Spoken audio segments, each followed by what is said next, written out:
people think Pandora unleashed evil into the world. But what if the real message of her myth isn't about punishment, it's about hope? What if the last thing left in the jar wasn't a consolation prize, but a spiritual power, and the whole point of why everything was released in the first place? A reminder of what we need to reconnect to Source, as Zeus could be representative of God, Creator, Source, gifting us things, and what can happen when we ignore the messages, but the fact that there is still something positive left behind. Welcome back to Ancient Awakening with Kastalia. I am Kastalia, and today we are diving into the spiritual metaphors hidden inside Greek mythology as always. Specifically, we're diving into the story of Pandora. As you can tell, this episode we will explore the spiritual depth of hope, not as a wishful thinking, but as a force of resilience, intuition, and soul memory. But before we dive further into the story of Pandora, let us refresh what the journal prompts from last week's episode were. Which muse archetype resonates most with my current season of life and why? When do I feel the strongest sense of inspiration or intuitive flow? What does it feel like in my body when that happens? What creative or spiritual expressions have I been ignoring or suppressing, and what might happen if I welcome them? How has inspiration shown up for me in the past through emotion, story, movement, insight, or something else? What if I imagined my inner muse as a guide or presence, what message would she want to share with me today? So an overall summary of my answers to all of these prompts to hopefully inspire you to answer them yourselves, is I feel like the one that most resonates with me would probably be the muse of epic poetry. Because I just do a lot of writing work, and I feel like this archetype fits my current season of life because I am trying to manifest something worthy of an epic poetry, epic poem in my life. And when I feel inspiration and intuition, I feel it everywhere. I feel it in my heart, I feel it in my solar plexus, and primarily, I feel it in my third eye. It's just like a little pulsing sense that I'm actually feeling right now. It happens a lot when I am on the precipice of some great uncovering epiphany. And it really, I feel this flow the most when I'm doing things like this. I feel the flow. And I might have been ignoring the other side of my creative things like drawing and other creative expressions like dancing and singing, which I can bring back. Most of my creative expression is through writing or creating new projects, which is also a creative expression. Inspiration showed up for me in the past in so many different ways, but mainly in the moments when I am reminded why it is such a beautiful experience to be alive. And if my inner muse was a guide or presence, it would be very much focused on understanding things and knowledge, and very much in alignment with kind of my highest self. And would want to share with me and everyone that uncovering the deeper spiritual implication of things and understanding that life itself is a spiritual experience is the most healing and enlightening thing that you can do. So speaking of, let's talk about Pandora.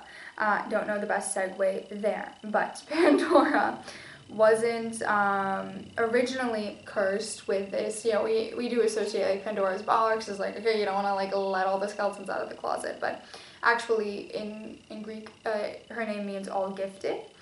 She was crafted by the gods, adorned with talent, beauty, curiosity, intelligence, and presence.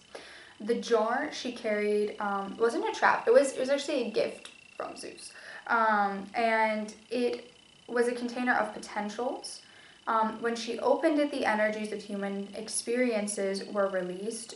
Struggle, desire, longing, challenge, the things that make life real, not sterile. And at the bottom of the jar is Elipis, or hope.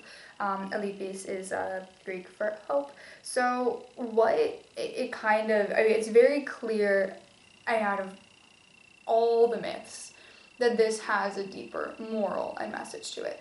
A lot of us like, oh, she let everything out, but she kept hope in the jar. Well, hope's the thing we carry with us. And I know I've kind of, touched on Pandora before, because it can be this like kind of arrogance that made her open it. But without those things in the world, we wouldn't really understand the beauty of the good things. So it's like, good and bad, the balance, and the whole part of being a human is to experience those things and then find hope, right? So in Greek thought, Elipis wasn't passive. It wasn't, I hope things get better. It was a living force, a divine companion, a spark that helps humans navigate the complexity of life. Hope is the soul's memory of what is possible. What Pandora's myth truly teaches, and it is, I would say, one of the most talked about Greek myths in general, is that even when life becomes chaotic, confusing, or painful, the soul retains a thread, a guiding light that cannot be taken away. So hope itself has shown up in different stories, different implications, both modernly and in the past, where when you think about it, if hope was set free amongst all the chaos, we wouldn't see it, we wouldn't know about it, we wouldn't hear it. So, Pandora was naive, and in naivete, you open yourself up to chaos. And it takes that mature perspective to hold on to hope. By the time that all the chaos had been released, she realized, I need to close this. I've opened up something, and I can't take it back, but I'm going to close it now and not let anything else. It could have been something else chaotic. And in that moment, the naivete kind of dissipates, and the maturity to close it and, prevent anything else from escaping came through. And what she prevented from escaping is the very mature perspective of how we should handle the chaos of the world is with hope as a guiding light.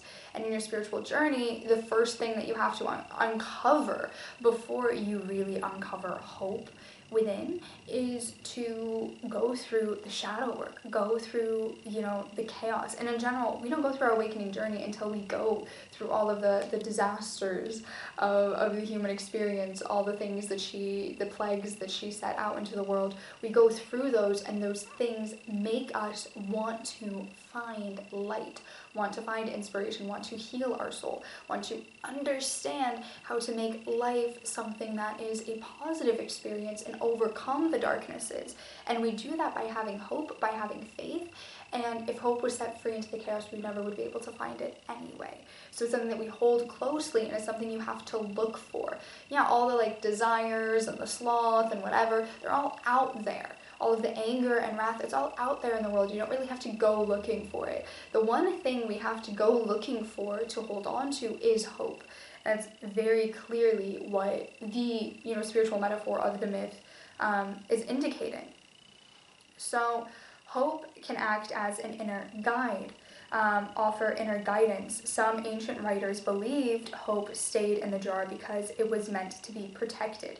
Spiritually, this means your inner guidance is never lost. It remains within you, untouched by external chaos. Also, hope as the last gift, as the gift.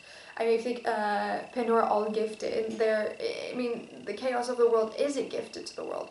I think that the all-encompassing gift that she does represent is hope, because she was hopeful when she opened the jar. She's like, I don't know what's in here, but I'm hopeful it's something good. So she opened it with hope. She is hope. Hope is the all-gifted. So other ancient writers believed that hope remained because it was the most important gift, the one that helped humans endure and transform. And I really want to go back to that thought that Pandora is all gifted, and the all giftedness is hope. The big gift is hope, that she, in her actions, it could be naivete, it could also be hope that there's something good. She didn't have the fear that maybe something else bad might come out when she closed it, and she realized hope is what was left behind.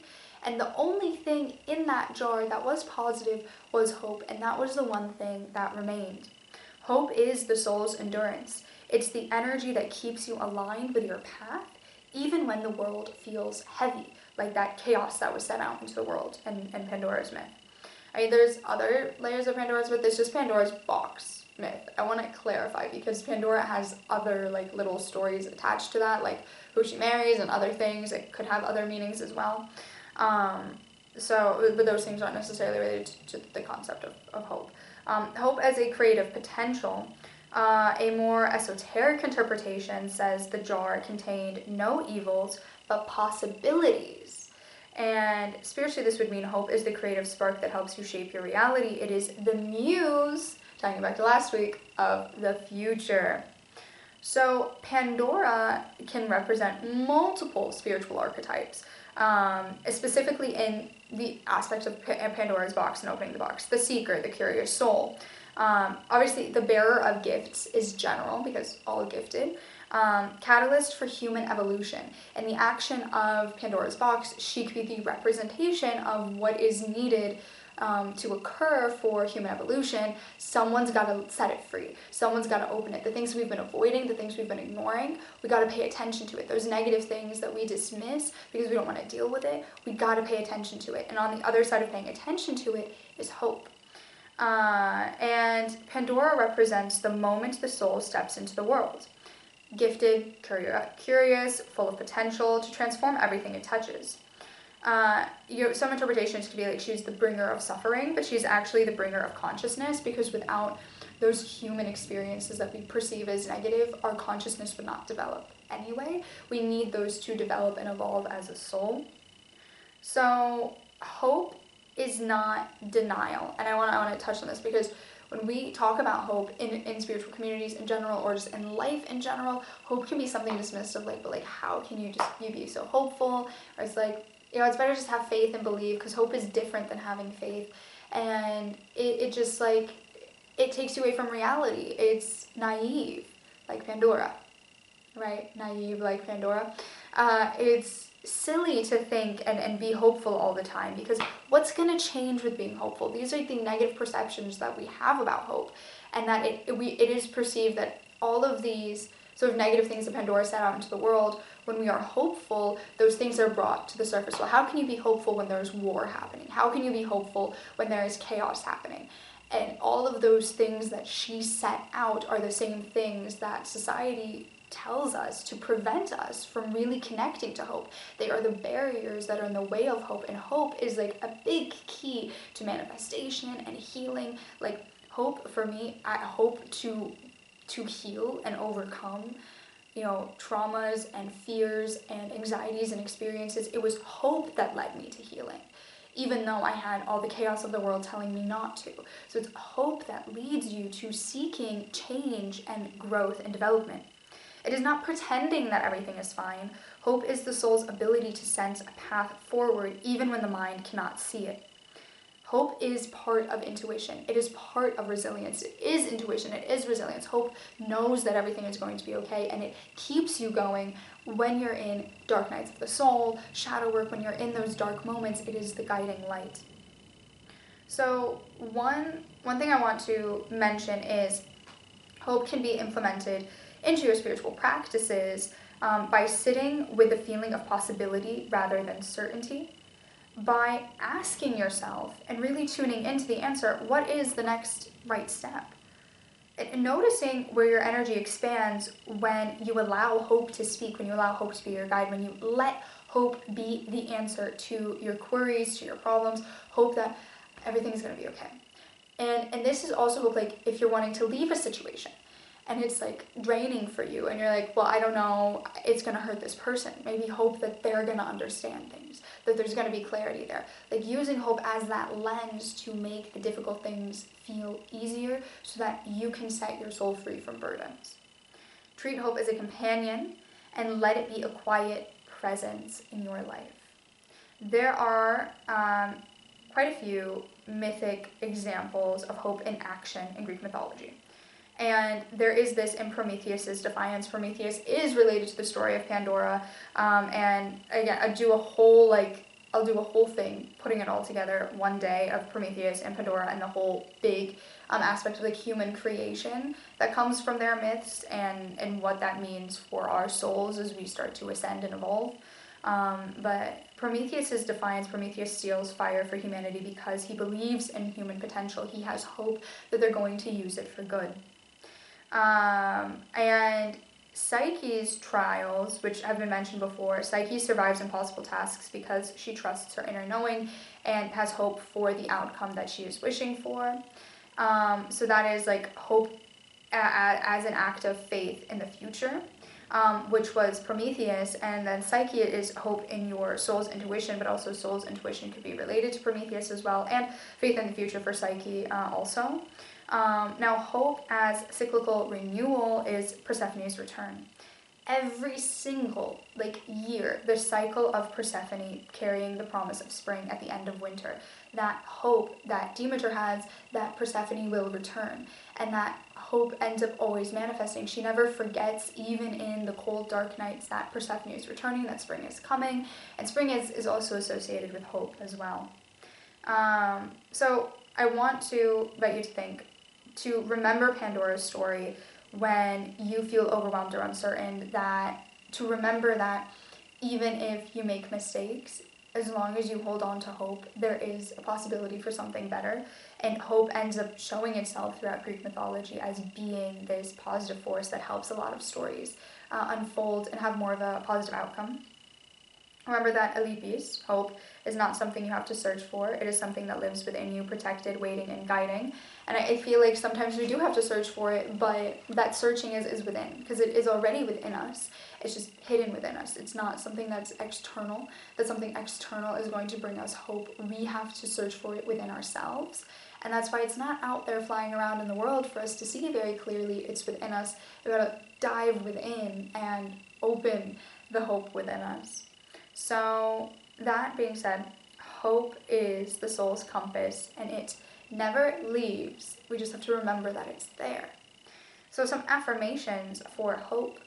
Hope is the quiet strength within me. I trust the path unfolding before me. My soul remembers what is possible. I carry light even in uncertain times. Hope guides me toward my highest good. All of these affirmations are to remind you of hope and to hold on to them when you are forgetting the potential that hope can bring in your spiritual journey. And that it clearly was something important when, as Greeks, we value this hope. We have, Alepis is the hope that it is this bigger thing. It has a deeper meaning, a deeper significance. And for a whole story, a whole myth to be created around basically holding on to hope, it has importance. It had importance to the ancient Greeks, and it had importance to all of our ancestors, and it is the one thing that we are forgetting in the dark moments of the current reality, and it's the one thing we need to remember. So some journal prompts to help you remember would be, so first prompt, when have I felt guided by something I couldn't logically explain? Second, what does hope feel like in my body? Third, where in my life do I sense possibility trying to emerge? 4, what gifts do I carry that I haven't fully opened yet?